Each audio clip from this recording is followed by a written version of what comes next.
Hey folks, welcome back.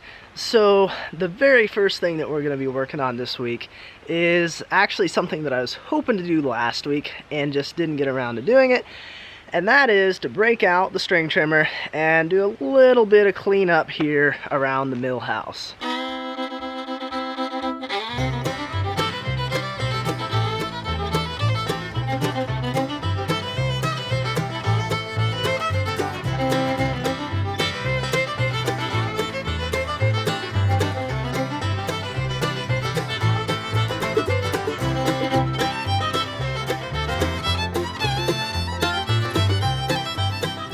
Alright, so with the string trimming all done, at least right around the mill house here, I'm not going to go out further than that just because it's not worth it. Maybe I'll get the brush hog or something over here at some point this summer and knock everything down at least once, but for now I'm happy with just having the stuff right here around the mill house cleaned up. So the next thing I want to do is I want to give this thing right here a go. And as you recall, I think we did this last week, and it's our firewood cutting rack of sorts that I can use for, and it's all washed out, but for cutting up pieces of slab wood and just kind of pieces of scrap stuff that really isn't good for lumber. We can just take this right over there, load it up, swing back around over here right beside the firewood stack, start cutting to length, and we're good to go. So let's go ahead and see if this thing works.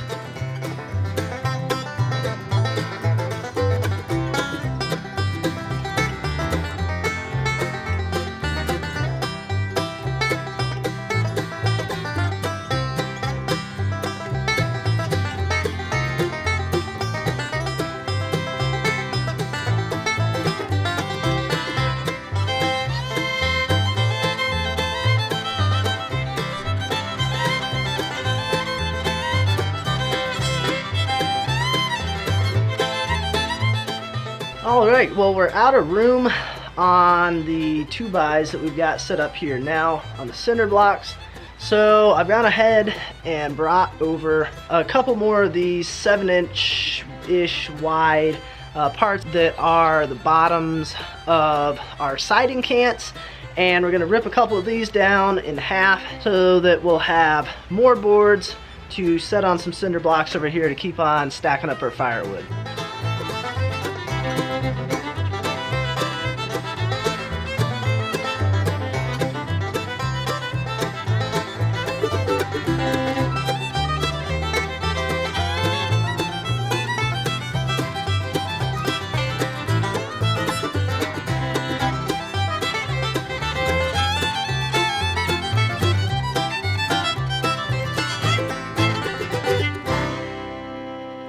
Alright, well, we got all that stuff cut to length, stacked up. So let's throw this back on the forks and get another rack of this stuff ready to go.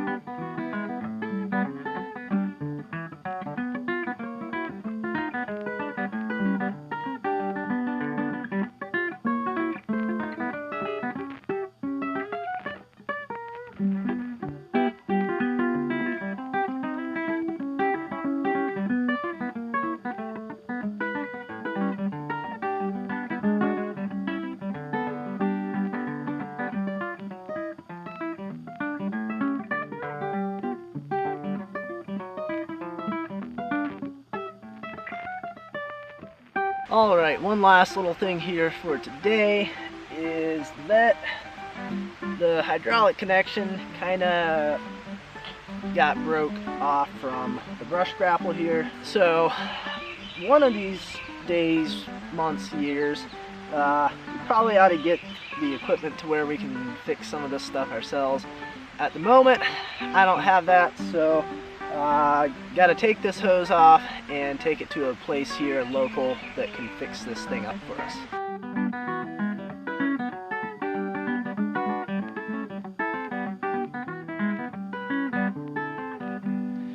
Alright. Alright, well yesterday I was in town and I swung by the hose house, and yes, that is really what it's called, the hose house, because pretty much all they do is do hydraulics.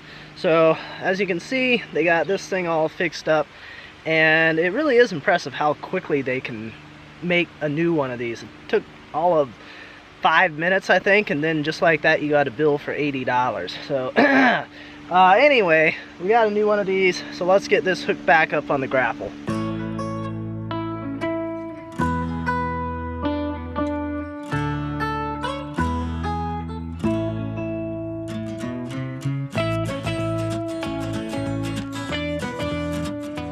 Alright, so the next thing is something I meant to do the other day when I was out here and I kind of forgot. And that is, I've got some hardware cloth stored up here in the loft, and it's actually kind of some special hardware cloth, and that it is, again, it's either vinyl coated or plastic coated or something like that. And what I got it for is I'm working on kind of prototyping a nest box and come up with a good design for that, and then that'll be what I'll end up putting in the mobile chicken coop, or the eggin wagon, as I'm kind of liking calling it. And so right now I'm just trying to come up with a good design, and what I'm building is actually a roll-out or a roll-away style nest box, which basically means that the bottom of it has a little bit of slant on it, and it's twice as deep as you would need for just the nesting part of the nest box.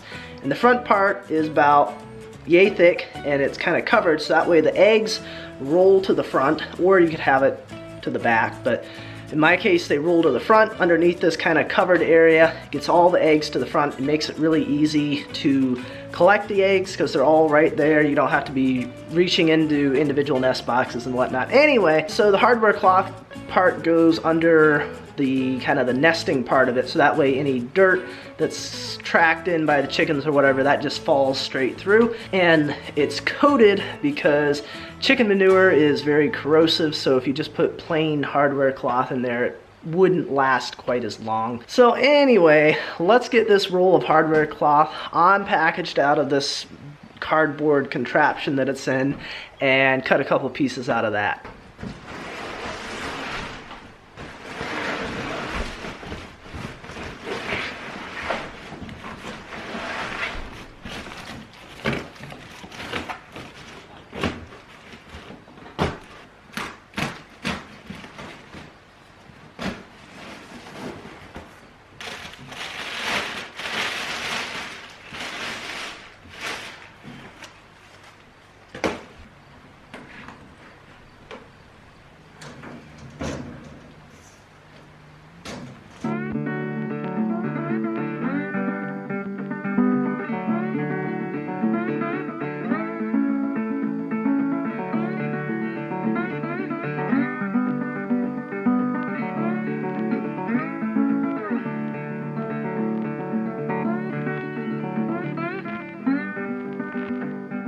Alrighty, well we got that stuff cut up. Cut it to length, and then we cut it in half to a couple 1 foot wide pieces. I was planning on using the angle grinder there with a cutoff wheel on it, but I started up the generator, got back up here, and right about that time it cut out on me. So I went back down there and said, well, that kind of sounded like it ran out of gas, and I kind of thought that it had some in there, you know. I wasn't thinking that it was low or anything, so I dumped a little bit more in there, and about that time I noticed that it was dripping out underneath. So the fuel line that went from the tank down to the carburetor was not in the greatest of shape, we'll say. So fortunately there was a little shut off right underneath the tank, so we turned that off, and that's why we ended up cutting this hardware cloth by hand instead of a little bit faster with the cutoff wheel. So hopefully tomorrow I'll be able to stop at a place on the way over here and get some more fuel line. We can get that replaced and get that back up and ready to go. Alright, well it is now the next day, and this morning I stopped by my local auto parts store and picked up some new fuel line here for the generator. So let's cut off a piece of this and see if we can't get this thing put back together.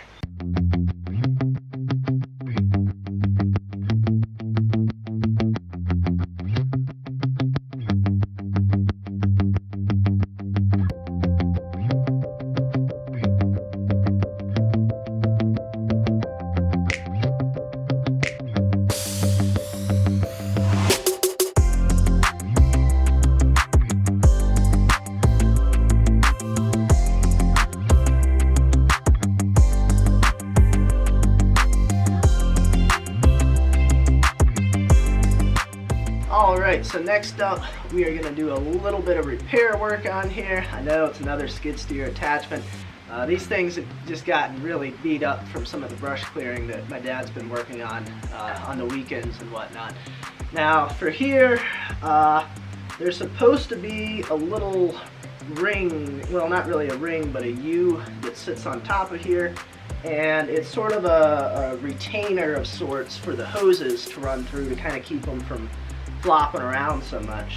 And it was really made of pretty thin material, so it just got beat up and it just broke right off. So what we're gonna do is we are gonna weld on a new little loop there to hold the hoses in place, and all I could find was a piece of rebar here. So this is certainly thicker than the previous one, so hopefully it'll hold up a little bit longer.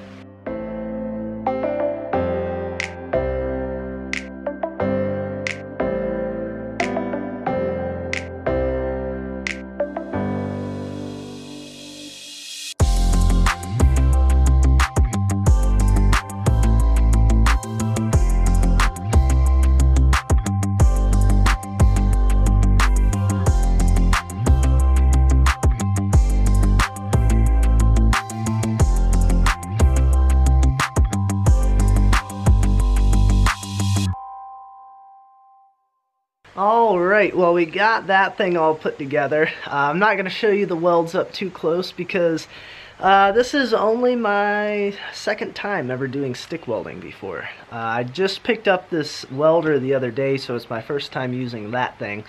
And the last time I did stick welding, which was actually the first time I did it as well, was probably about 6 or 8 years ago, and that was just a really little bit. It was like me and my uncle and a couple of cousins were, you know, around at Christmas time, and my grandfather took us all into his garage and we messed around with some of his welding equipment, and he was showing us how to do stuff. And that was just a couple little short welds just to kind of give us the general idea of how stuff worked. So these are very, very nasty looking welds. I think they're gonna hold just fine. They just aren't overly visually appealing.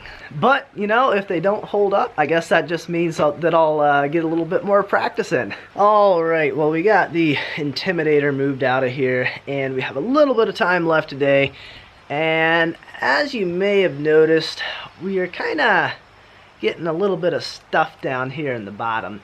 And a lot of that is kind of cook stoves and a wood stove and stuff like that. And so this one right here is actually the one that we're going to put up in the loft for heating that. And I don't want to put that up there until after I clean it up, because as you can see, it's kind of rusty. And I want to get it cleaned up, and then I got some stove polish, stove black, whatever you want to call it, so I can put that on there, make it look real nice. And then after I do that, then I'll put it up there. So we're going to work on trying to clean this stove up a little bit, maybe get a little bit of the polish on there and start getting this little project moving, so hopefully we can move that up and clear up at least a little bit of space down here underneath.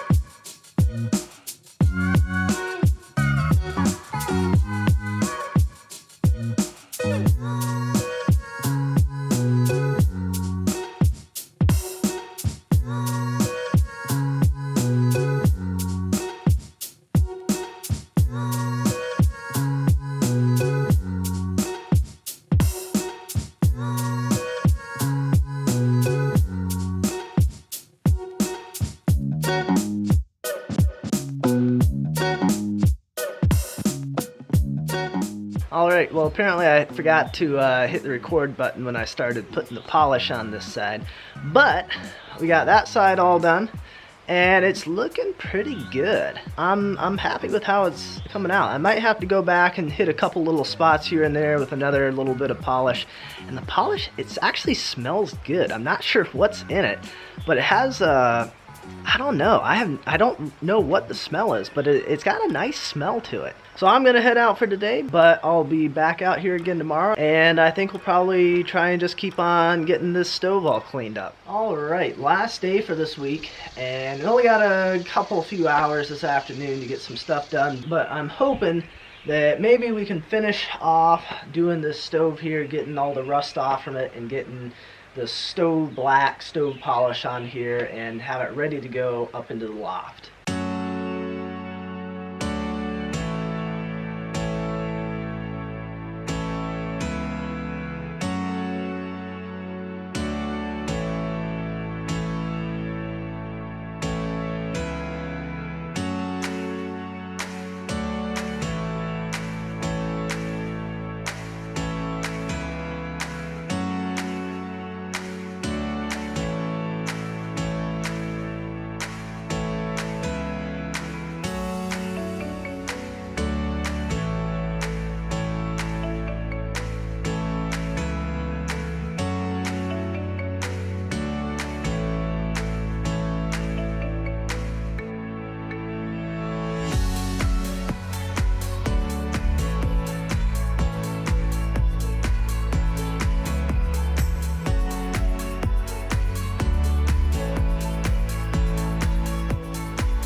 Okay, so what I'm going to do here on the back is that at one point this stove was actually covered in looks probably like a high temperature paint, which it's okay, but as you can see they don't always really last, which is why I'm going with just a stove polish, which is kind of waxes and stuff in there, which it kind of seasons the metal instead of sealing it off like paint does. So anyways, the stuff that is still on here has been really hard to get off. Of course, the rest of it is gone, but you know, we got these patches here where it's there and it does not want to come off. So I'm going to grab some of my paint stripper that I was using for our window frames. I'm going to smear some of that on there and see if that'll loosen it up at all. And while we wait on that to do its thing, we'll go around to the front and work on that, because I don't think there's a whole lot of paint left on the other side.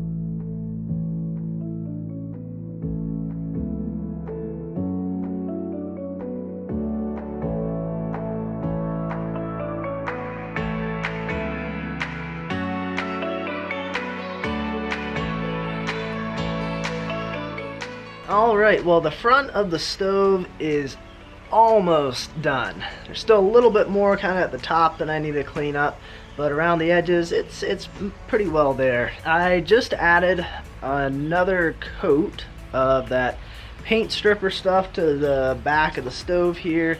I scraped it just a little bit and it does seem like a little bit is coming up, so we're just gonna leave that there and we'll take a go at it, I guess, next week, first thing next week, scraping a little bit, see if we can get that to come off. I don't know, it's pretty tough stuff, this high temp paint here, so I'm not sure if it's actually gonna bring all of it off or whether it's just gonna get a little bit of the top layer.